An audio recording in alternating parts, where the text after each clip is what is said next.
수사 결과를 발표했습니다. 아버지 최 씨에게는 살인죄가 적용이 됐습니다. 백기종 전 수서경찰서 강력팀장과 함께 자세히 짚어보겠습니다. 어서 오세요. 예, 이제 잠시 뒤면 경찰이 이제 최 씨를 그렇습니다. 검찰에 송치할 예정인데요. 네. 현장 화면이 들어오는 대로 저희가 전해드리도록 하고요. 먼저 오늘 그 경찰의 최종 수사 결과 발표 내용을 좀 자세히 짚어보겠습니다. 먼저 좀 새로 드러난 내용이 있습니까? 그렇습니다. 그 아이 아버지가 이제 초등학교 들어가기 전에 5살 때부터 그 소위 말하면 이제 주의력 결핍 과잉 행동 장애라는 게 이제 있는데. 아이 그런 모습을 보이니까 뭐 치료를 하거나 해야 됨에도 불구하고 계속해서 꾸중을 하거나 나무를 하거나 학대 행위를 계속했었던 거죠. 네. 그런 측면이 이어져 와서 결국은 학교에 가서 어떤 이런 증세를 통보를 받고 나서 2012년 4월 30일부터 학교를 안 보냈단 말이죠. 예, 지금 이제 검찰에 송치되는 화면이 들어와 있는데 보여주시죠. 갈게요. 마지막으로 한 말씀만 해주십시오. 한 말씀만 해주십시오. 한 말씀만 해주십시오. 잠시만요. 해주세요. 아들 살해한 거 인정하십니까? 해주세요. 한 말씀만 해주십시오. 네, 시각 현재 경기 부천 원미경찰서에서 피의자 최 씨가 검찰로 송치되는 모습 보고 계십니다. 예, 한 말씀만 해달라는 기자들의 질문에 아무런 말 없이 지금 차량에 올라탔습니다. 이제 검찰청으로 신병이 옮겨지게 됩니다.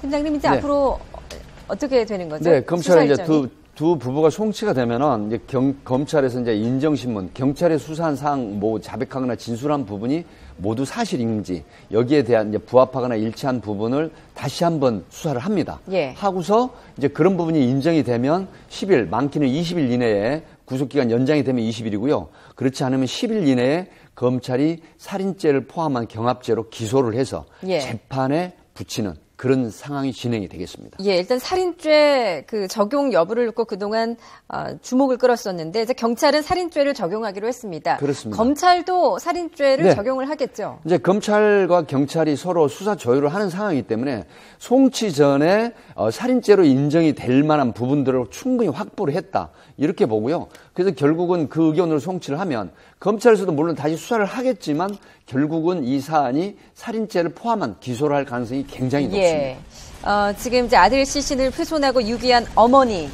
검찰로 송치되는 모습 이 시각 현재 지금 심경 어떠신지 한 말씀만 해주십시오. 모습 보고 계십니다. 마지막으로 하고 싶은 말 없습니까? 한 말씀만 해주십시오. 한 말씀만 해주십시오.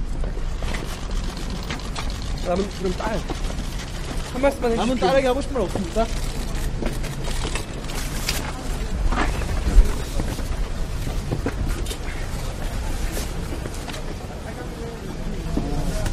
예, 딸에게 하고 싶은 말이 없느냐라는 질문에 여전히 묵묵부답으로 차량에 올라탔습니다. 이 어머니에게도 시신을 훼손하고 유기한 혐의, 사체, 손괴, 유기 혐의가 추가됐습니다. 네, 이제 검찰로 두 부부의 신병이 옮겨지게 됩니다. 팀장님, 이 어머니에게도 그동안은 이제 아동학대 혐의만 인정이 됐었는데 이제 사체 손괴 유기 혐의가 적용이 됐군요. 그동안에 이제 그 아버지가 계속해서 허위 진술, 어떤 형량이나 처벌을 가볍게 받기 위한 방편으로 진술을 계속 거짓을 했었는데 이번에 이제 경찰 수사로 밝혀졌는데 결국은 사체 훼손하는 부분 또 유기하는 부분이 공모가 됐다 그래서 이제 아동복지법 아동학대와 그다음에 사체 훼손, 사체 유기 이 세 가지 제명으로 송치가 되는 그런 사안입니다. 예, 그렇군요. 오늘 이제 수사 결과 브리핑 내용을 들어보니까요.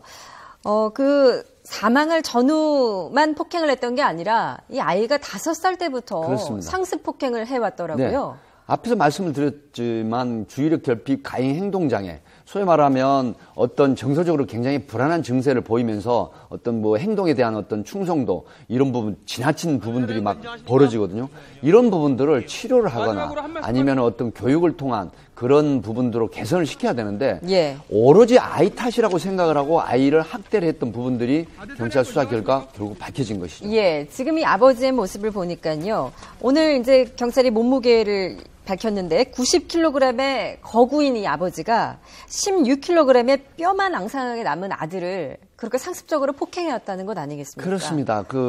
벌써 그 아이가 7세 때니까 5세 때면 무려 횟수로 3년간을 그런 어떤 가학행위, 학대행위, 폭력을 일삼았는데 사실 이 아버지가 뭐 헬스라든가 운동도 많이 하고 거구죠. 90kg이면. 예. 그런데 이 아이의 몸무게가 16kg으로 나오는데 오히려 2살 적은 딸 아이보다 몸무게가 덜 나가는 예. 이런 상황으로 밝혀졌기 때문에 그동안에 얼마나 많은 지속적인 학대행위가 있었는지 예. 가늠할 수 있는 그런 거였죠. 그 동생보다도 몸무게가 덜 그렇습니다. 나갔다는 것, 네. 여동생보다도 몸무게가 그렇습니다. 덜 나갔다는 것, 그만큼 아들에 대한 학대가 굉장히 그동안 심했다 이런 것들을 보여주는 거겠죠. 그렇죠. 그러니까 이 아이에 대한 어떤 치료라든가 어떤 학교 교육을 통한 또 부모의 어떤 합당한 교육을 통한 개선하고 치료를 했음에도 불구하고 오히려 딸에게 대한 어떤 애정을 보이면서 아들에 대한 그런 어떤 학대행위는 지속적으로 했기 때문에 결국은 이 아이가 발육 상태가 예. 이루어지지 않았던 결과로 예. 볼 수 있죠. 결국에는 이제 살인죄가 적용이 됐고 살인의 미필적 고의를 인정하기에 충분하다라고 경찰이 설명을 했거든요. 이게 어떤 얘기인지 좀 자세하게 풀어주시죠. 바로 이겁니다. 2012년 11월 7일 날 이 아이를 밤에 엎드려 뻗치를 시킨 상태에서 계속해서 2시간 동안 발길질을 하고 그다음에 주먹으로 얼굴, 머리를 때리고 또 방바닥에 넘어지게 해서 예. 그다음에 이제 이 아버지가 경찰에서 진술을 그렇게 했습니다. 어쩌면 이 아이가 죽을지도 모르겠다는 생각을 하고 있었다고 합니다. 그렇다고 하면 충분히 살인에 이르는 애견을 할 수 있었다. 이런 측면에서 결국은 살인죄로 폭행치사가 아닌 살인죄로 바꿔서 송치를 하게 된 그런 사안입니다. 예. 아이가 사망할 수도 있겠다는 생각을 했다라는 그 진술이 어떻게 보면 좀 결정적인 살인죄 적용에 그 근거가 된 것도 같은데요. 그렇습니다.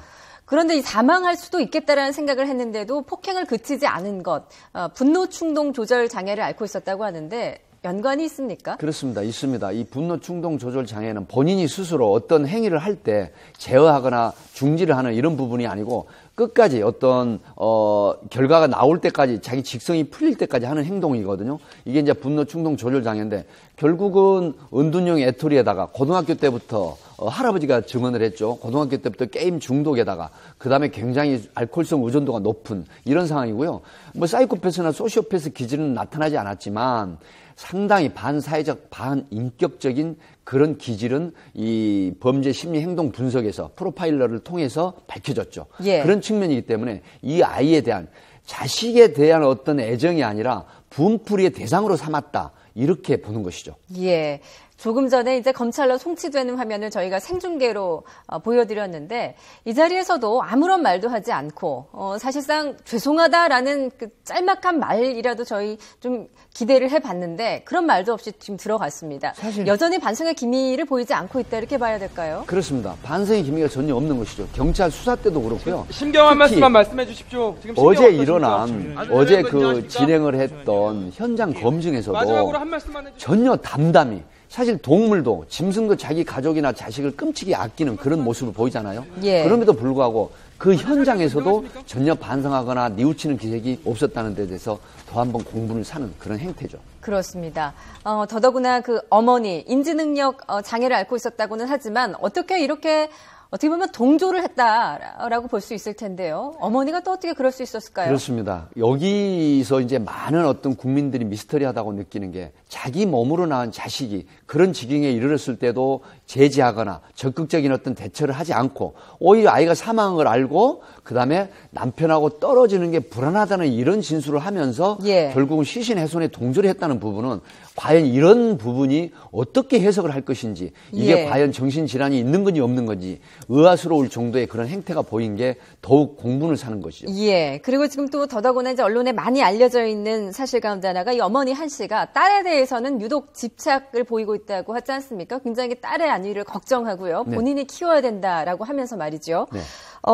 이 부모의 친권 지금 정지된 상태인데 그렇습니다. 이 딸의 앞날은 어떻게 되는 겁니까? 2016년 1월 18일자 이제 부천 지원에서 친권을 정지를 했습니다. 그렇게 되면 그 다음 친권자는 대부분 조부모한테 돌아가거든요. 법률적으로 다음 순서가. 하지만 지금 상태에서는 조부모한테 인계하는 것보다는 후견인을 지정해서 위탁 교육을 통한 위탁 양육을 통한 어떤 과정을 지켜봐야 되는 그런 측면이기 때문에 예. 앞으로 이 딸은 이제 어떤 조치를 취할 것인지는 지켜봐야 되겠지만 현재로서는 후견인을 지정하고 지자체나 국가에서 양육을 하는 그런 상태로 갈 수밖에 없지 않는가 하는 그런 분석이 가능한 것이죠. 예. 그동안 단연간의 수사 이제 경험이 있으신데요. 이런 사건 같은 경우에는 이제 법원으로 옮겨졌을 때 살인죄가 좀 인정될 가능성이 네. 높습니까? 수사 경험칙상 보면 이런 정도는 충분히 검찰에서도 살인죄로 기소를 해서 예. 결국은 살인죄라는 게 5년 이상 사형 무기징역형에 처해지거든요. 하면은 지금 폭행치사가 된다고 하고 사체 손괴 유기나 그다음에 아동복지법이라고 하더라도 22년까지 선고가 가능한 부분인데 살인죄 기소가 되면 뭐 사형 구형까지도 가능한 그런 사안입니다. 사형 구형까지도 네. 가능하다. 그리고 이제 이 부모들뿐만 아니라 사실 주변에 이 사건을 자세하게는 알지 못했더라도요. 그 A군이 당시 다니던 학교로부터 장기 결석 통보를 받고도 아무런 조치를 하지 않았던 이 부천 주민센터 직원도 오늘 불구속 입건이 됐습니다. 네. 직무유기 혐의가 인정된 그렇습니다. 거죠? 안타까운 부분입니다. 그 당시 2012년 5월 초에 학교에서 통보를 이 두 차례에 걸쳐서 받았으면 본인이 담당 공무원이 직접 현지에 진출해서 확인하거나 어떤 조처를 했더라면 이런 아이가 불행하게 사망하는 일은 없었지 않았을까 하는 아쉬움이 있어서 결국 경찰에서는 정상적인 공무 집행을 하지 않았다. 이런 측면에서 직무유기로 형사 입건을 해서 송치한 그런 부분입니다. 그렇군요. 참 전 국민을 분노케 한 사건인 만큼 앞으로 이제 검찰의 구형 또 법원의 재판 과정도 상세히 좀 전해드리도록 하겠습니다. 저희가 이 사건 말고도요 어제 또 끔찍한 사건이 하나 났죠. 그 사건도 한번 보겠습니다.